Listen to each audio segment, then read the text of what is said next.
Hi, value investors. Welcome to my channel. Berkshire Hathaway has made an interesting bet, acquiring 60 million shares of Taiwan Semiconductor. And you know that so many times Warren Buffett has said that he doesn't like to invest in complex business models, particularly in the tech sector, because, well, it is really difficult to understand these kind of companies, and it is really difficult to make projections for the very long term. But this case of Taiwan Semiconductor is something like a surprise for the market. But most likely, this decision could have been made by one of his two lieutenants, Todd Combs and Ted Weschler, who are conducting the 10% of the total stock portfolio. I'm just giving to you in the link the interview in which, well, the interviewer is asking questions to Warren Buffett, Todd Combs, and Ted Weschler, and you will discover there how the three of them manage and pick the different stocks to be part of Berkshire Hathaway.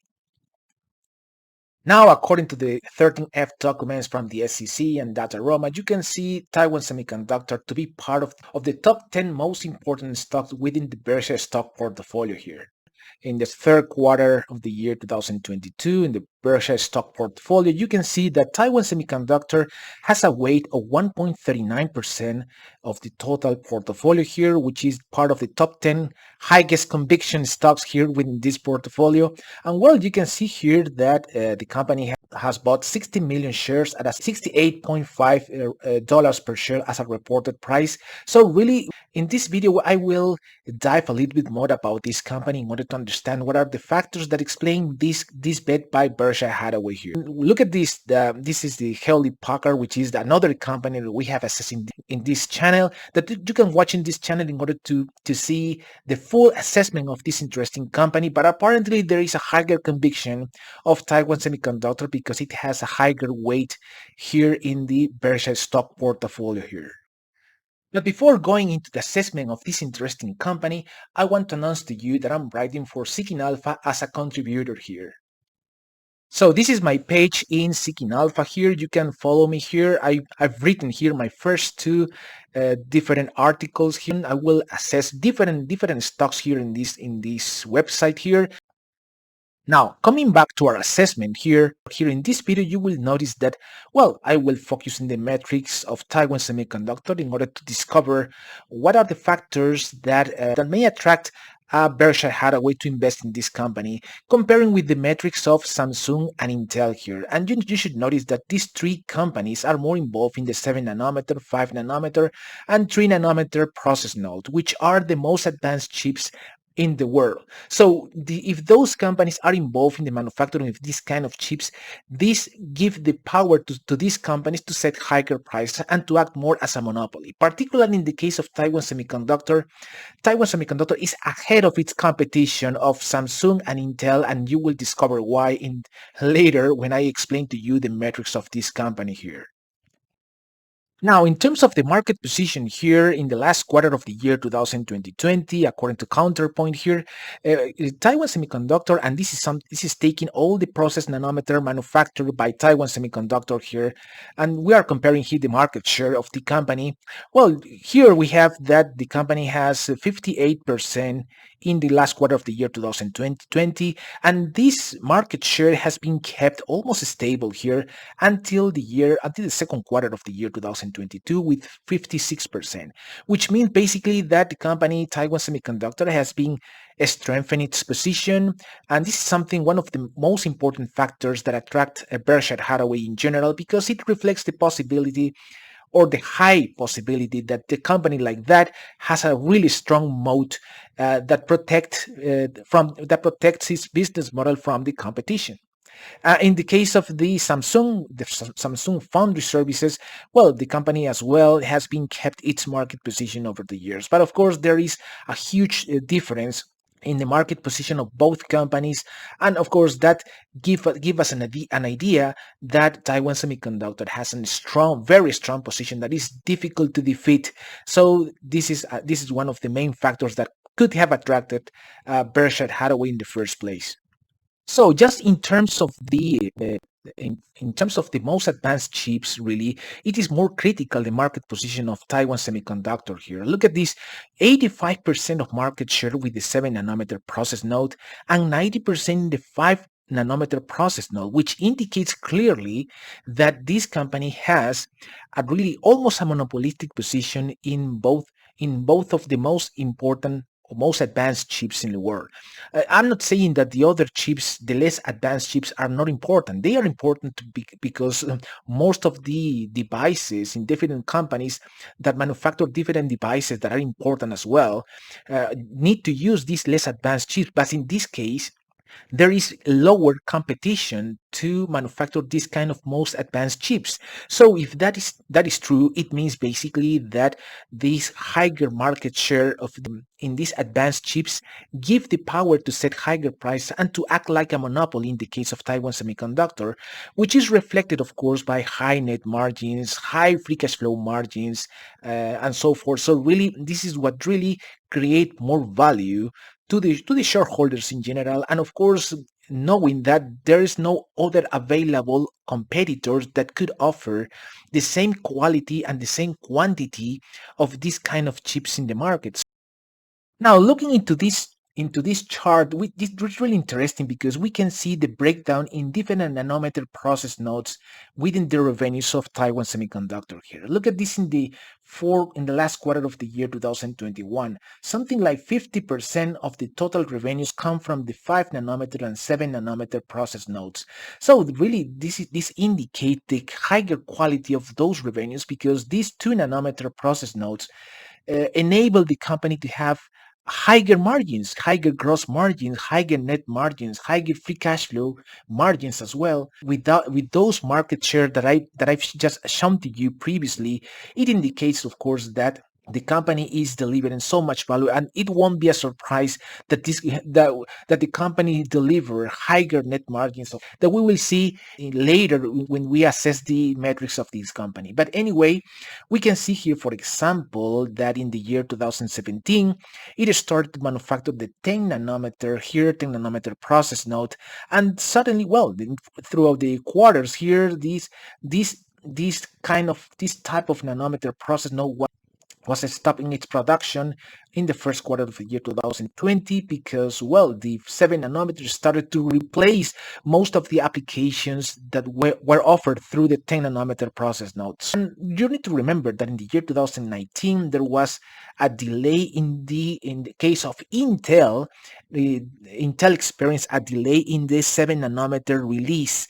So really the company, which is a competitor, an important competitor, just was using the 10 nanometer and with an enhanced version of the 10 nanometer in order to try to compete with the 7 nanometer process node of Taiwan Semiconductor here. So really, this company has been advancing well in its roadmap here. I must say that Samsung is just trying to keep the pace of Taiwan Semiconductor.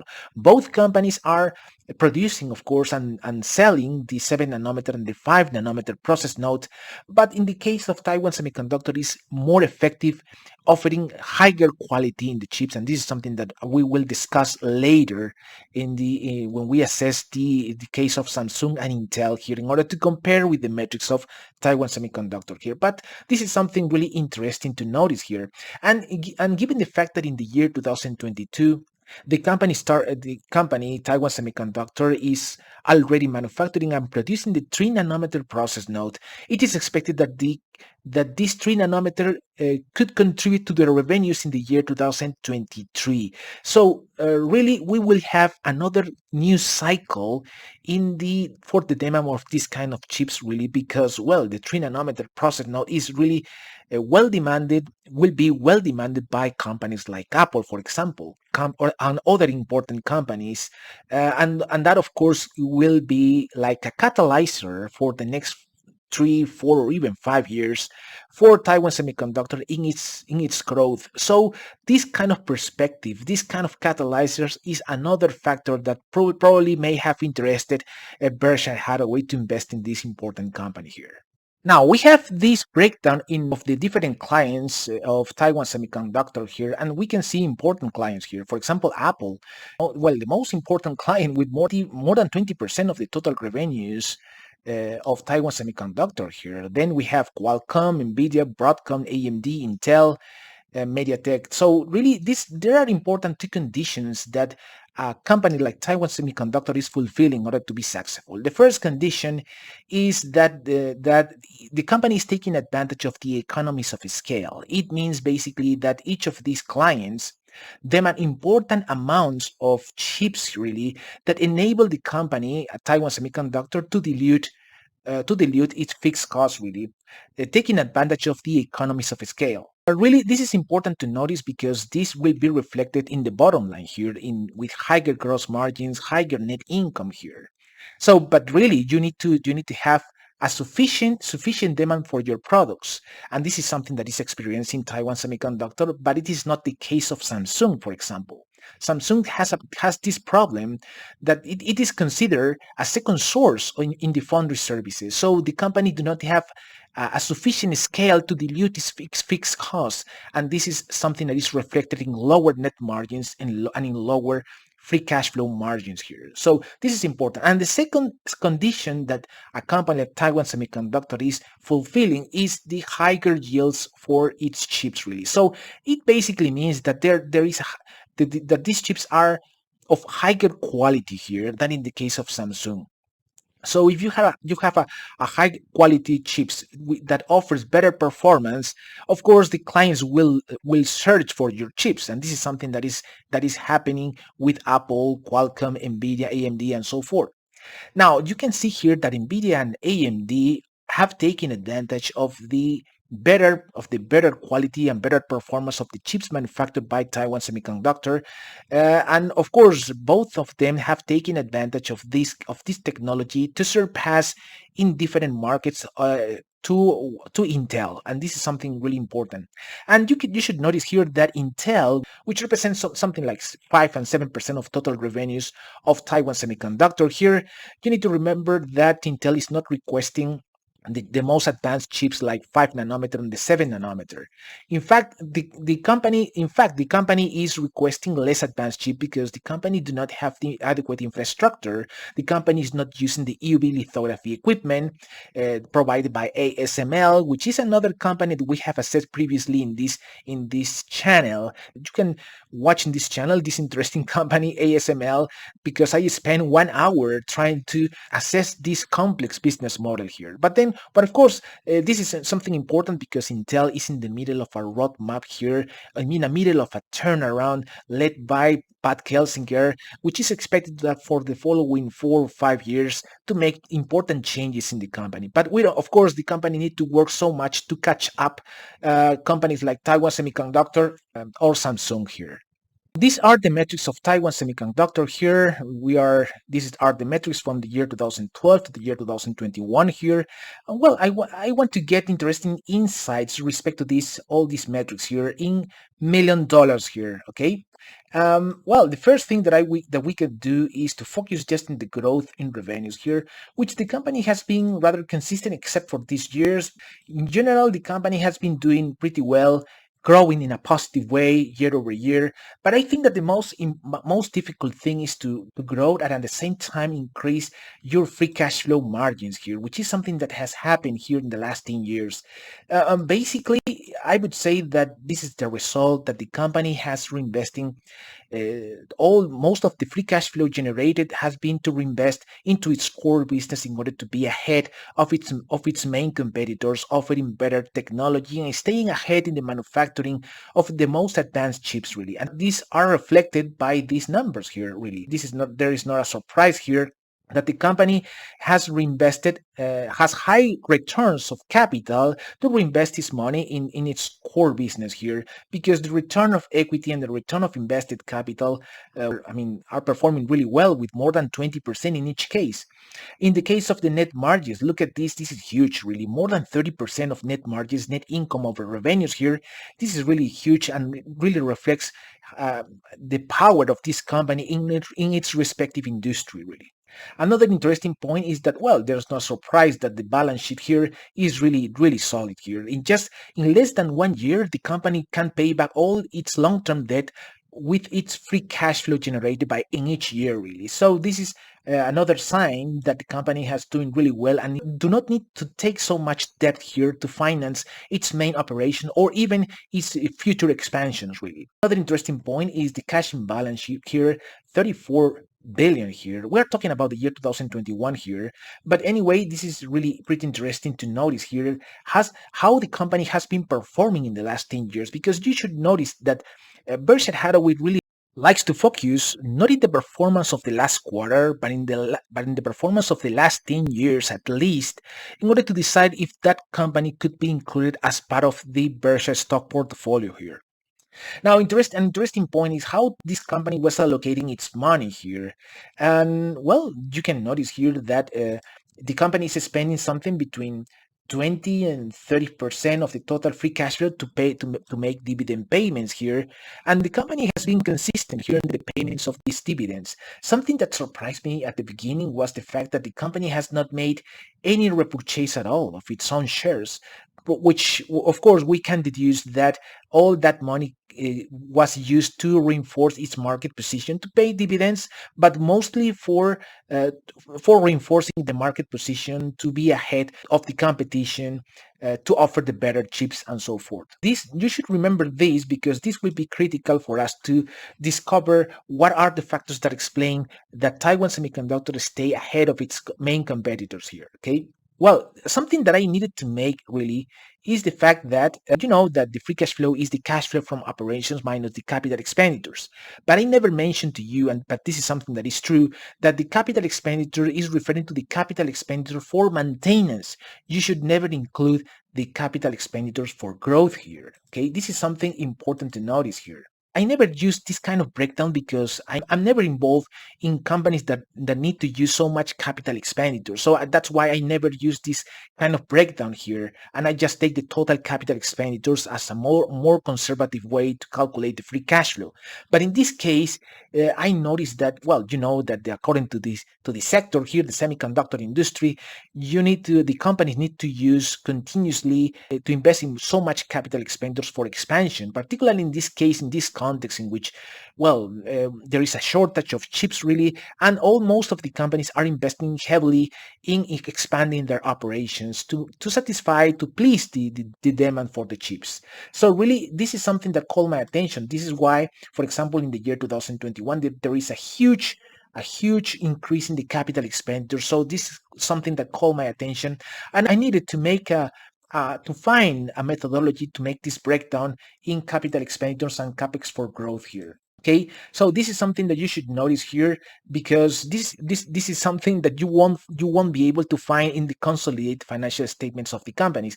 This is not an information that is really given to the shareholders really. So we need to find a methodology here to make this approximation of this breakdown in between the capex for maintenance and capex for growth here.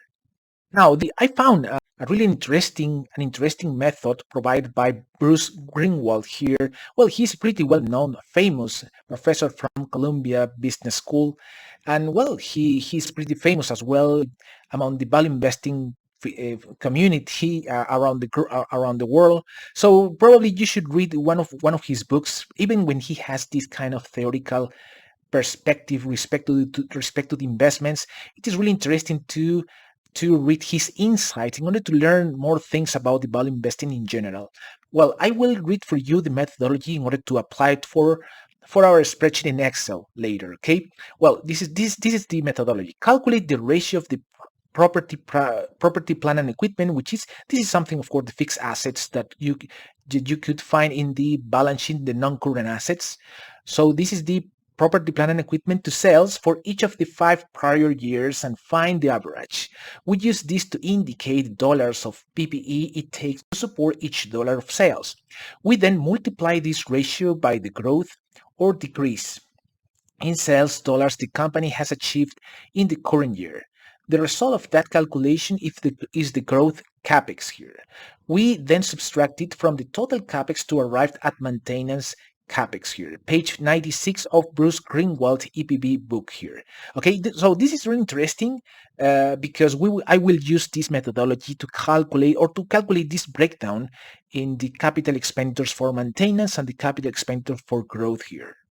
Now, just going back to our spreadsheet in Excel here, in order to calculate the capex for growth here, in order to make this adequate breakdown here, we will need three different inputs here. The first, well, the difference in revenues, which is the difference between the current revenues minus the previous one. Okay, so in this way we could calculate what is the additional revenues here in each year. Okay, then the fixed assets, which are basically the fixed asset that we could find in the non-current assets in the balance sheet. And then we could make this calculation here, this division between the average of the fixed assets divided by the average of revenues here. In that way, we could calculate this ratio. Now, why Bruce Greenwald suggests this average of 5 years? Because he estimates that each additional fixed asset that we could buy as a company will be reflected in average in 5 years in our revenues here. Okay, so there could be a cycle of 5 years here. Okay, now if we take this simple ratio of fixed assets average divided by average revenues, the interpretation is the following. I mean, by 1 unit of additional revenues, the company will need 1.17 of additional fixed assets here. Okay, now given the fact that we have this additional 7.9 billion of additional revenues, if we multiply this factor by this, we could have what could be the additional fixed assets that were required in average to support this new 7.9 billion in revenues of additional revenues really. So this is really rather easy to make the interpretation of these variables here. Now if we notice here, the capex growth here is the multiplication here between this ratio and this difference here. Again, this means that by 1 unit of additional revenues, how much fixed assets will be required to support that additional revenues. And now, given the fact that we have this additional 7.9 billion in revenues in the current year, well, the year 2021, if we multiply those numbers, we will have how much additional fixed assets will be required to support this 7.9 billion in revenues in average. Okay, so this is really pretty simple here, and that's how we calculate the capex for growth here. Now, the capex for maintenance is just difference between the total capex, which is something that you could find in the cash flow statements in the consolidated statements of the company, and we subtracted from the capex growth that we already calculated here under the methodology of Bruce Greenwald here. Okay, so really this is something interesting because you should notice here that in these 2 years there has been a really huge capex growth here, capex expansion by the company here. So really I'm taking here the capex for maintenance in these 2 years here, and in the other ones I'm taking the total capex because there's no meaningful growth in capex growth here. Okay, so this is my approximation here in order to not undervalue the free cash flow, because if you take the total free cash flow, the total capex here, you will undervalue your free cash flow here. So really this is important to notice here, and this is just part of the investments that Taiwan Semiconductor is doing since the year 2020 here to expand its operations, to increase its capacity. The company is investing heavily in Arizona to build up new foundry infrastructure and so forth. So really the company is making important and huge investments to increase its capacity and to reduce the shortage of the chips really. So this is important to notice here, how to calculate the free cash flow here under these conditions here. Now we will assess a little bit about Samsung here in order to make a proper comparison with Taiwan Semiconductor here, and well, we can find that there is this is the metrics of the company since the year 2012 to year 2021 here, all in $1,000,000 here, and well, you know that. Samsung is not only offering foundry service, but also it has many other business lines, among them the consumer electronics, for example. This is the most important competitor of Taiwan Semiconductor, and even with that, you will discover that Taiwan Semiconductor is well ahead of Samsung, really. Okay, so really, the first thing that I will notice here is that the growth of this company has not been consistent here.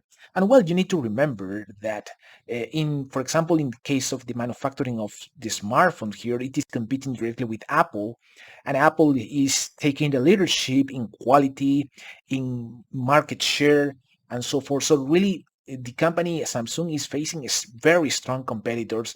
And in the case of the foundry services, Taiwan Semiconductor is taking the leadership in that sector here. So really, with that in mind, you could imagine that the company has less power to set higher prices. This is reflected in the less free cash flow margins here. But of course, it is possible that the company, given the fact that it's diversified in different business lines that require so much capital expenditures, well, the thing is that the free cash flow margins are really lower with less power to set higher prices and so forth.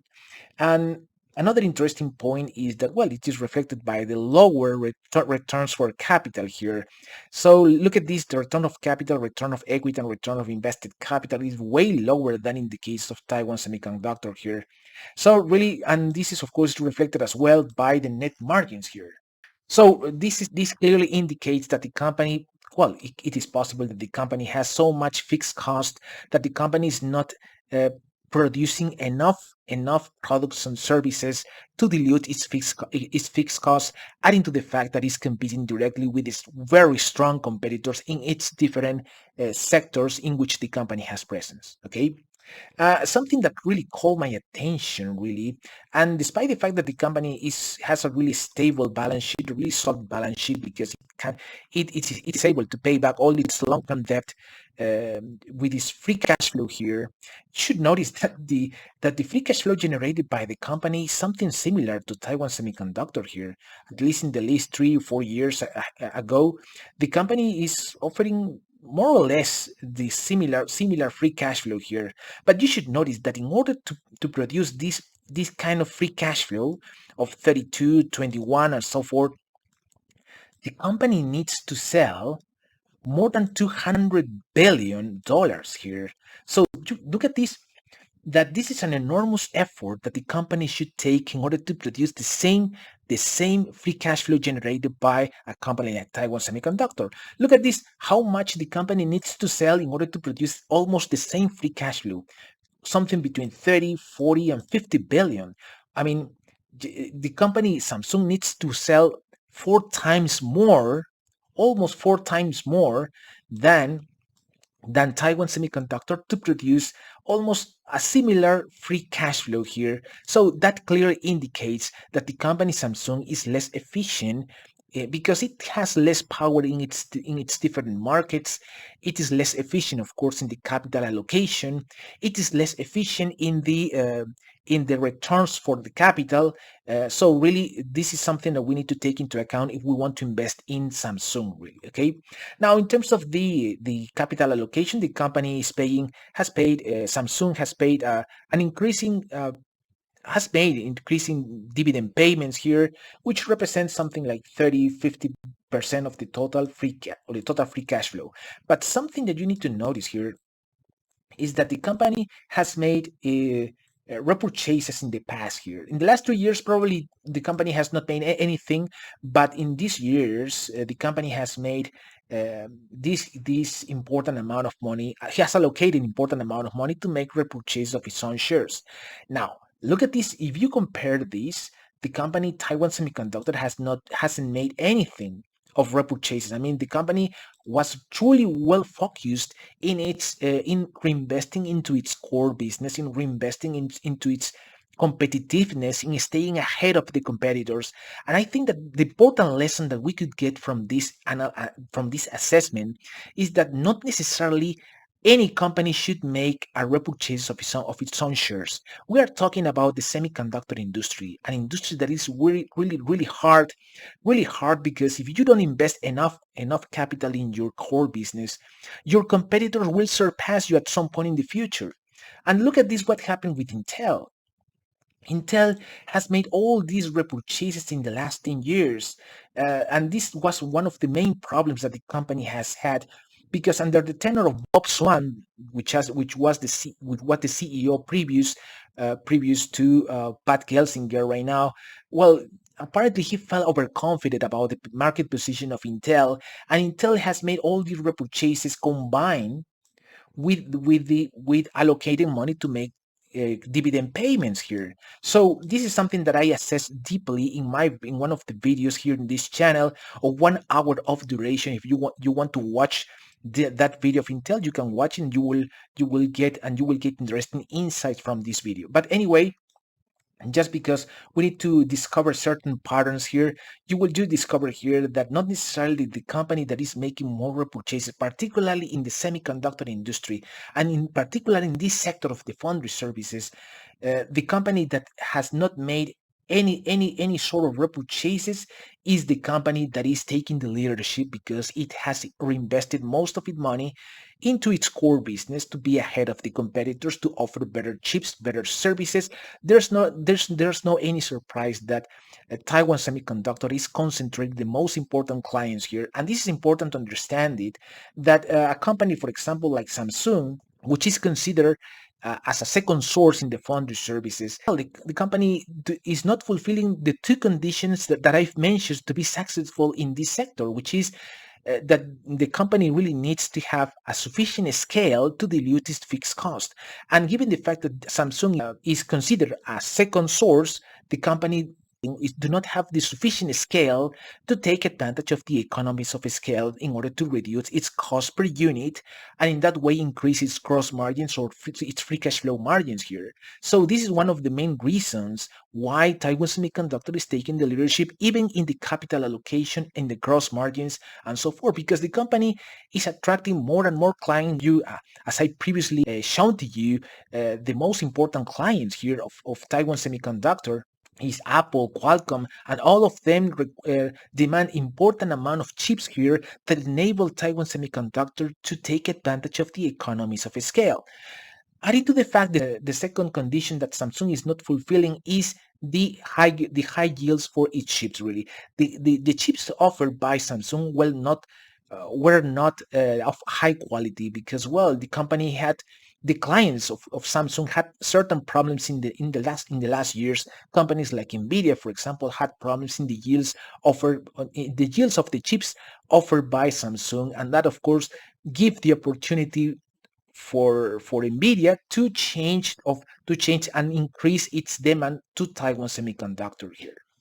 Because look at this, we have learned here an important lesson here, that not necessarily a company that is making a huge amount of repurchases is the company that will take the leadership in its sector here. And it of course it depends on the sector in which the company is performing. And in this case, we are in the semiconductor industry here, and we need to take into account in the semiconductor industry being one of the hardest sectors in the world.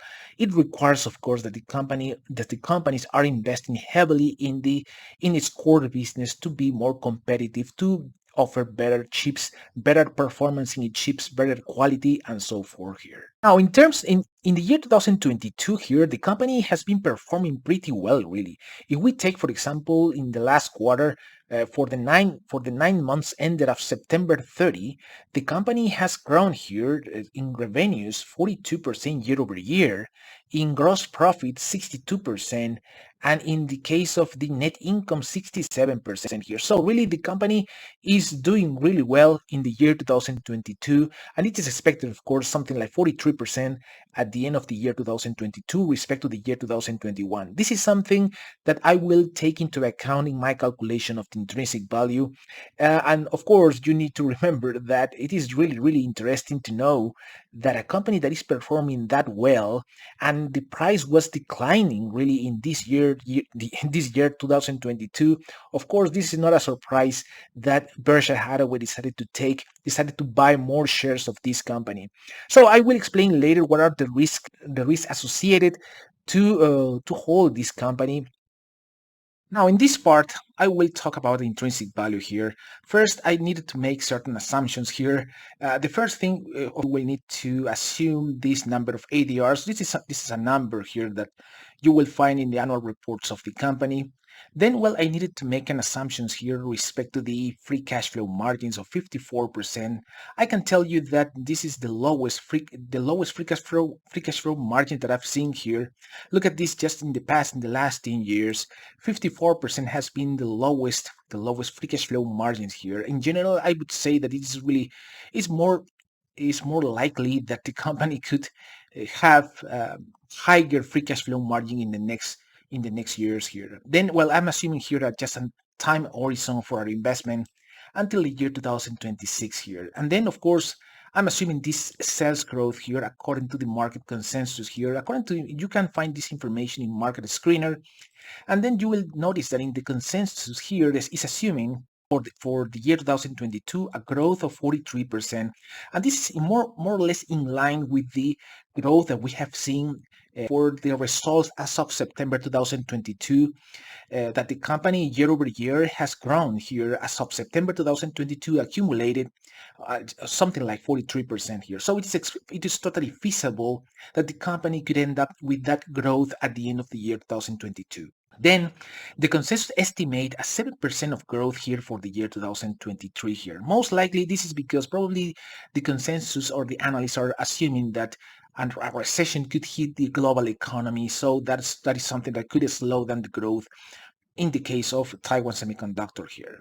And then, well, the consensus is assuming a 19% for the year 2024 here. Well, I'm just assuming 11% for the following years in order to be more conservative here. Now, we have this is the revenues in new Taiwan dollars here.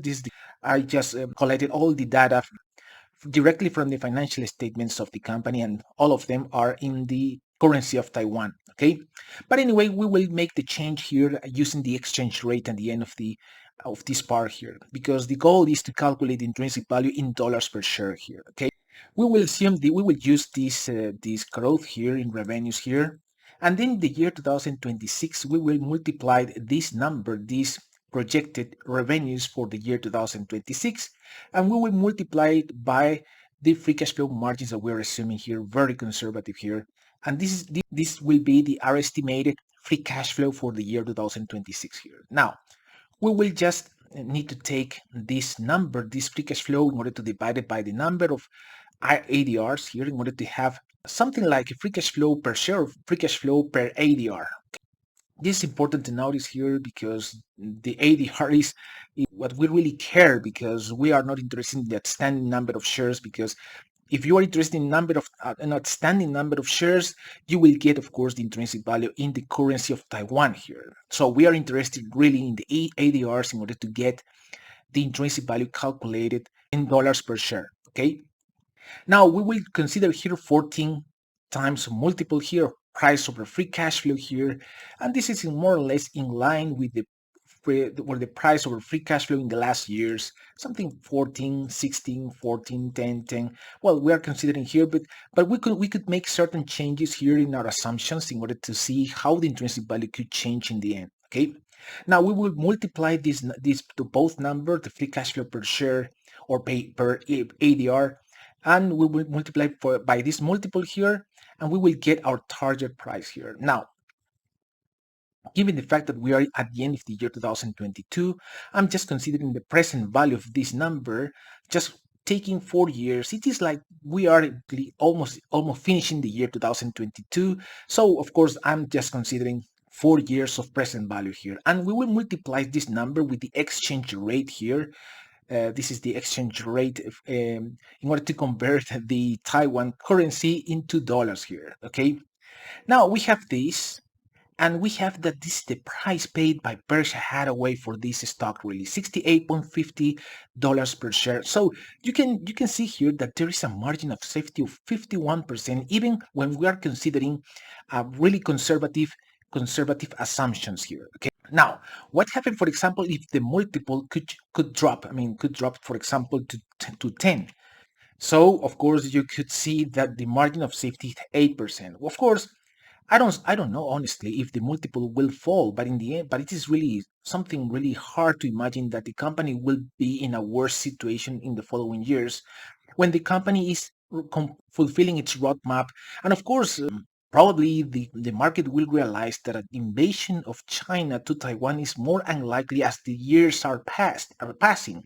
So really, this is another important point that we need to take into account. But anyway, we are considering here a 54% of margin of safety. So probably if we, for example, will increase our free cash flow margins here, we could compensate with that.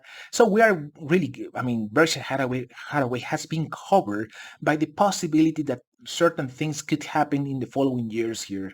You can see here that if we keep, for example, this 14 here and 54 here, we are being conservative anyway.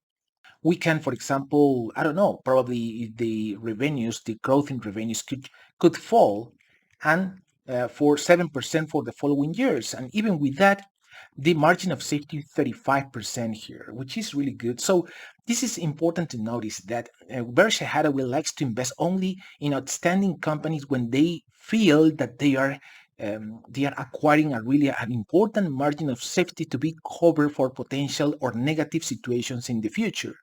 And probably if we could change this to 12% to 12 times here, well, we could see here 29% here. We could reduce even more here, and look at this, our margin of safety is reduced. But if we increase our free cash flow over revenues, I mean our free cash flow margins here, look at this, that we could have a decent margin of safety anyway, for our price, for the price paid by Berkshire Hathaway. So really, this is a really interesting bet that Berkshire Hathaway has made. Really, so this is probably most likely this is the intrinsic value, and you should notice that intrinsic value is not a number; it's a range of numbers according to different assumptions that you can assume here. The important thing is that you feel comfortable with the price that you are paying, and apparently the Berkshire Hathaway feels comfortable with the price paid of $68.50 per share, and right now we know why.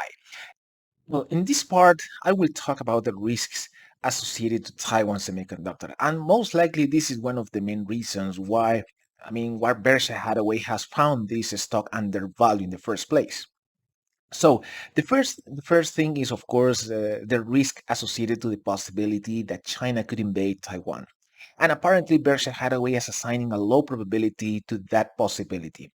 Uh, Really, you need to think yourself if what could be the consequences of that potential invasion to Taiwan. There, according to certain analysts, they are saying, of course, that people in Taiwan or even the U.S. would have all the incentives to destroy all the assets of Taiwan Semiconductor in order to avoid the possibility that China could take all the assets to take advantage of the technology of Taiwan Semiconductor. In that case, that invasion could be a failure by China. But what could be the consequences of doing that kind of movement by China? Really, I think that China would get into a war with the U.S., and the U.S. would have all the incentives to break all the commercial relationships and financial relationships with China. You can imagine how many American companies are investing in China. So that would create a real chaos. But that could be, of course, something that not only will affect China, but of course will affect the US as well. But anyway, the most important thing is that if we really think that China would have all the incentives to invade Taiwan without consequences, and I think that the consequences would be extremely bad for China as well, because you need to remember that China is a country that likes to think for the very long term to fulfill its own goals, to, of course, to offer, to manufacture and produce better technology in order to be more competitive as a country, and so forth. So really, it is really difficult to imagine that China could add more problems and to all the problems that they are already dealing with. For example, in the case of the problems of the real estate sector, the problems with the zero COVID policy, because they continues with the COVID scenario right now, and their economy, of course, is suffering right now. So I could not imagine that they want to add another problem to deal with at least for the next 5, 6, or 7 years. I don't know. So that's why I'm just calculating the intrinsic value of Taiwan Semiconductor for until the year 2026 here. I think that Berkshire Hathaway is thinking most likely in the same way because if they are investing in Taiwan Semiconductor right now, it is because they are considering that the probabilities that an event in which China could invade Taiwan is really low. Now, the second point is the recession scenario. Well, we are expecting, I mean, some analysts are expecting that in the year 2000 to 2023, the global economy could be affected by a recession. Okay, but anyway, I'm given the fact that a bet to Taiwan Semiconductor is not to invest for the next year. I mean, I think if Berkshire Hathaway is investing in this company, it is at least to hold for the next 5 years until the market reflect the real value of the company. So really, a recession scenario. Well, we are considering in a way the recession scenario in our calculation of the intrinsic value because we are assuming that according to the consensus, of course, for that in the year 2023, the growth in revenues of the company could reach barely the 7%. But this is because we are conservative and we want to be aligned with the consensus in a way. This is something totally feasible that this could happen. But anyway, you need to remember that Taiwan Semiconductor is manufacturing the 3 nanometer process node and that there is a strong shortage in the manufacturing of the chips. So there is a huge demand and a really small supply of those chips. So anyway, there are many companies involved in the autonomous vehicles, Internet of Things, and in the process of digitalization. And this 3 nanometer of process node in the chips, of course, is extremely desirable for many companies. If a recession scenario could affect the valuation of Taiwan Semiconductor, well, I don't think so because this could be something like a temporary effect in the valuation of the company. But of course, if you hold for the next 5 years, it is most likely that the market will end up reflecting the real value of the company, and this is something, of course, that Berkshire Hathaway is thinking as well. And I'm sure that even if the price continuously dropping in the following months, I think that Berkshire Hathaway will increase its position in Taiwan Semiconductor here. Okay. Now the third point is the clients will search not to rely entirely on one supply. Well, this is something that is understandable, and I'm sure that this is the desire of many companies here in order to not depend just in one company, like in the case of Taiwan Semiconductor, and that's why Samsung is considered as a second source of in the foundry services. But you need to remember here, Taiwan Semiconductor is offering the better chips with chips with the better quality, with the better yields. So of course, it is most likely that this is something that will happen with the 3 nanometer as well.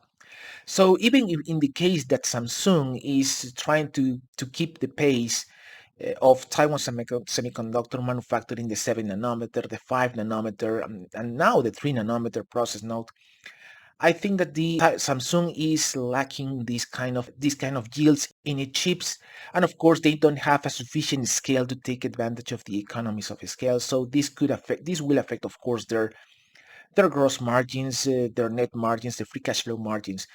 This is totally the opposite that is happening to Taiwan Semiconductor, which is a company that is offering better services, better technology, better yields in its chips manufacture, and of course they are taking advantage of the better scale in order to take advantage of the economies of scale to reduce and dilute its fixed costs. And this is one of the main drivers that is pushing up the gross margins, the net margins, the free cash flow margins, as we have seen previously in the metrics that we assessed about these two companies. Okay, even when the clients really want to not rely on just one company, I think there's no any available the strong competitor right now of Taiwan Semiconductor, and this is something, of course, that has attracted, may have attracted, of course, to Berkshire Hathaway here to invest in this company. And the fourth point that I will mention is the market expects to drop in the capacity of the 7 nanometer utilization And this is totally understandable because if the company will release the 3 nanometer process node, of course, the clients will try to concentrate more on the 5 nanometer and the 3 nanometer process nodes. So there could be, of course, an effect of reducing the capacity utilization for the manufacturing of the 7 nanometer, which could increase, of course, the fixed cost of the company temporarily, of course, and of course reduce the gross margin. But of course, this is something that could be just temporary because with the 3 nanometer process node, the company will have the possibility to, of course, to compensate, to offset those increasing fixed costs because of the 7 nanometer process node, because the company will act as like a monopoly here. The Taiwan Semiconductor is considered as a first source, the main source of foundry services right now by the market at a global level. So this is something that this is just a temporary effect here. So I think that from all of these points, I would say that the market is more concerned about the potential for a potential invasion of China to Taiwan, but it is because the market is not considering what could be the consequences of doing something like that for China. And I consider that right now, the price at which the Berkshire Hathaway has bought $68.5 per share, I think that this is a really good price to get into this company to hold for the next 5 years, really. So as you have seen, really, Taiwan Semiconductor could be an interesting bet made by Berkshire Hathaway. And you know that Berkshire Hathaway likes to invest in companies, high quality companies, when they are facing some kind of temporary setback. And in this case, apparently, this is the case because the market is expecting that as an event like China could invade Taiwan really happen. And this is something that apparently Berkshire Hathaway is taking the opposite here because it is assigning a low probability for that event. That's why they found really an opportunity to buy this stock at a really discounted price, as we have seen in the calculation of the intrinsic value here. There are interesting lessons here that we have learned in this video here. The first thing is that not necessarily a company that is making strong repurchases over the years is the company that is strengthening its moat here. So really, this is important to notice that Taiwan Semiconductor has been using its money to reinforce its moat, to reinvest into its core business, to offer better chips with higher yields than and staying ahead of its competitors. So that's why they are enjoying the privileged position that they have right now here. So it is expected that this company will have a moat and a strong mode for the next years. We don't know, of course, if Berkshire Hathaway will hold this company for the next 10 years, for the next 5 years. We don't know.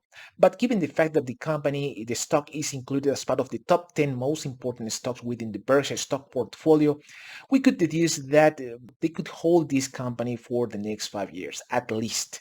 Okay, I hope that you really have enjoyed this video. Please put a like if you consider that this is a video that is adding value to your investment knowledge. Consider to subscribe if you think that this channel could add value to your investment knowledge. Share this kind of videos to a colleague, to a friend, because I think that this kind of videos could be really helpful for them. So really, I will continuously delivering more and more information about different concepts, different stocks, always since the value investing philosophy point of view. So I hope to see you in the next video. Peace.